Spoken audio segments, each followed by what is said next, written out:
सेलने यांचे document verify केलेले ते ऑनलाईन व्हेरीफाय झालेले आहेत.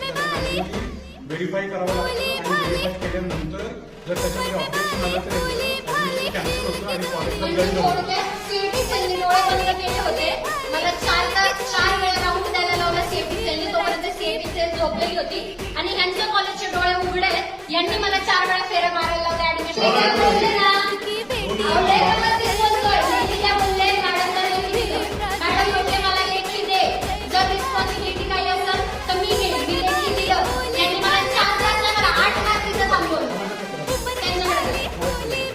हे सगळे ऍडमिशन सीईटी सेलच्या नियमानुसार होतात. याच्यामध्ये कॉलेजचा कुठलाही रोल नाही. आणि सीईटी सेल कडून चूक झाली. सीईटी सेलनी काल ह्यांना मेसेज केले की ऑथरायझेशन कॉलेज कडे, कॉलेज मध्ये सीईटी सेल